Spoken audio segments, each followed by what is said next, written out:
Hi, I'm the Gravedigger Queen, and sugar, if you think death is always around the corner, you're right. Everyone knows they're gonna die, but it's always on some far off day, some far off time. I embrace the cold reality of the eternal sleep, and I cherish the souls my candle keep. Everyone will eventually lay in my bone pile. As I grip this skull, each tells a story, whether it's mundane or fantastical, and it is stories that create the world. Friends, I may well be the Gravedigger Queen, most sacred of all our creed, but I am a collector of tales. This tale is called Make Me Real by Moncho Shelby.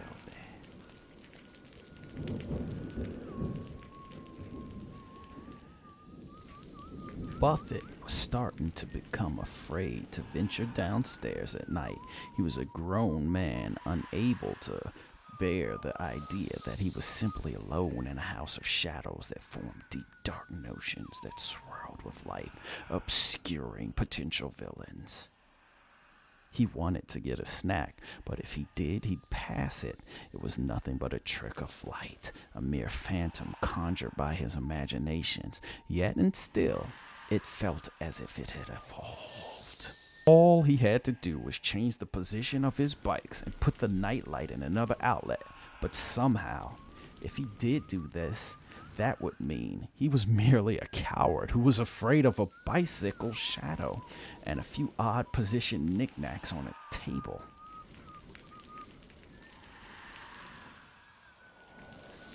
Buffett stopped thinking about it because in the end, it was stupid. It was nothing but darkness on the wall. He walked down the stairs briskly as if he didn't care. He tried to pretend he didn't care, so much so that he didn't even bother to turn around to face the dark spot on the wall. His body slightly obscured the light, and it reasserted itself when it passed. He moved around his bikes to the kitchen of his darkened apartment. The night lights on the floor served as his guides, reminiscent of movie theater running lights. Buffett clicked the switch on the kitchen wall, driving back the dark. He looked in the fridge and grabbed a soda. He scavenged for chips too, not afraid to avoid the phantom apparition on his wall. If he got more than he needed, he wouldn't have to bother with coming back down again, or so that's what he told himself to make himself not seem the coward. He faced the silhouette at the bottom of the stairs, taking in nearly imperceptible breath before he did. Shadows transfixed into form, and the shape of the bike's handles made spindly arms, and the crumpled up paper bag on the table formed a long, distended crown of blades. Buffett walked past the regal representation of darkness as if it didn't matter to him, yet it did, and it didn't. Buffett pulled an all-nighter like he used to when he was younger, so he biked back from his buddy Elias's house well after dark. He had gamed with reckless abandon and filled his mind with thoughts of plasma rifles and double kills. He placed his bike on the side of the wall and hastily hit the lights. He jumped with shock when he saw the tendrils of blackness stretching out at him. Nothing was more terrifying than forgetting your terror, then suddenly finding it again unexpectedly. Buffett turned his light back on immediately. He took a breath, then simply twisted the direction of the handlebars.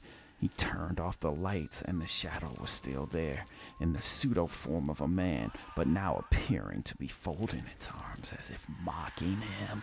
Buffett shook his head and turned the direction of the bike's handles as close to its previous position as he could.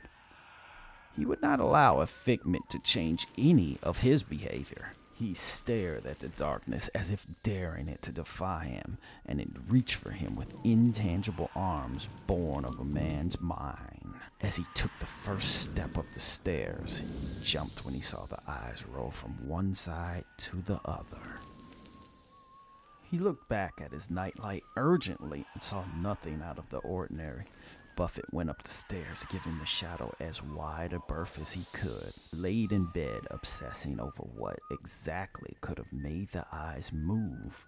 He was no child, so he was beyond the days of accepting exactly what he saw as real without explanation. When you became an adult, reality, as harsh and unforgiving as it was, had an order to it. Nothing came from nowhere.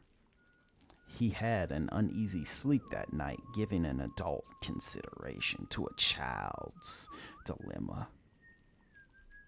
When he woke up, he readied himself for work and was unburdened by the visage of the ever-shifting shadow figure. He decided to take the bike he had hanging on the rack today. He looked down. He noticed little black pebbles on the floor, no bigger than a tic-tac. He smirked to himself. He had never been so relieved to see evidence of mice in his life. Buffett got traps and dealt with the problem. The next day, his problem was solved, and the vermin had met with a very real end for trespassing in his domain. For the next few days, Buffett was only nominally aware of the shadow on the wall. He ignored it when it reached for him, or changed form slightly to be more menacing or more bizarre. One cold night, Buffett took an edible. Upon coming back from his kitchen on a snack run, he looked onto the wall and saw it staring back at him. He started on his way up the stairs, and the eyes followed him up. He backtracked and looked for the night light to see if he saw something scurrying, but it wasn't a glimmer. It didn't just filter out of existence because he had noticed it noticing him.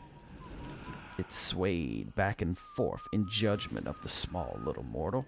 Buffett moved in closer to the aberration, so close that if he had arms, it could reach out and grab him. He gazed into the iris of the nothingness, unafraid, too filled with righteous belief in science to fear the unknown.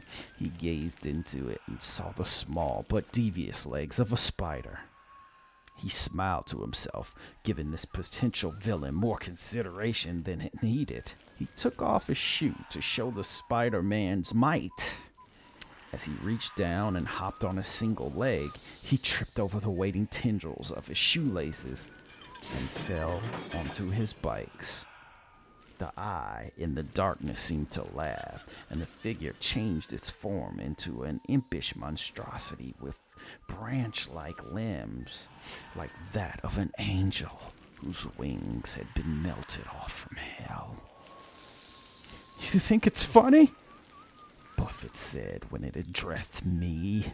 The shadow leaned in as the human attempted to push himself up from the ground. Buffett fell again when it came for him, not knowing if he was causing it to move or it was moving on its own. Darkness washed over him. It enveloped him, and it stole the man's breath away. Before he was gone, before I sent him off to the afterlife to be judged, I stared at him, unwavering and unrelenting. Silently, I thanked him for his fear, and I thanked him for his doubt. I am every shadow, and I am every unfounded creak in the night. The dark was nothing now. I am always here because he believed it to be so. Some will wonder why a man in his prime had a heart attack. Some may chalk it up to drugs. But you and I will know, and that's enough. Every thought that crossed your mind, every doubt, every glimmer is a bridge to another reality and an open door from intangible to tangible.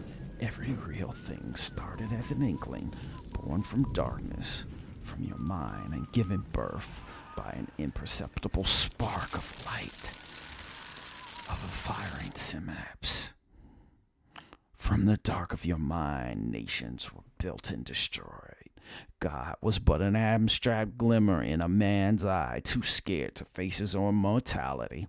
Now that concept, that dream permeates all of reality. Airplanes once were ridiculous notions, now real as certain death. I am notion, I am dream, I am darkness born from the light of your mind's eye. I am the shadow that haunted you from the shade, grasping at you through your window. I am the scratching in the back of your mind. I am the darkness that looms over your shoulder as you listen.